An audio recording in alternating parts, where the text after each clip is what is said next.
আপনি কি সুস্থভাবে দীর্ঘদিন বেঁচে থাকতে চান এবং আপনার প্রিয়জনদেরকে বাঁচিয়ে রাখতে চান?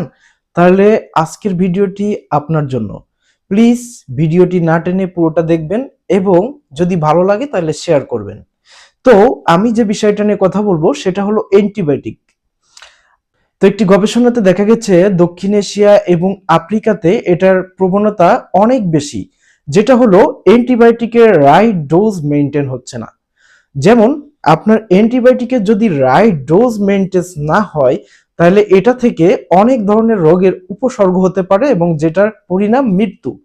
তো আমি যেটা আজকে আপনাদেরকে বলতে চাই, পেনিসিলিন আবিষ্কার থেকে শুরু করে 90 বছরের ভিতরে 100টিরও বেশি অ্যান্টিবায়োটিক আবিষ্কার হয়েছে। তো আপনি নিশ্চয়ই বুঝতে পারছেন যে বাজারে 100টিরও বেশি অ্যান্টিবায়োটিক বর্তমান চালু রয়েছে।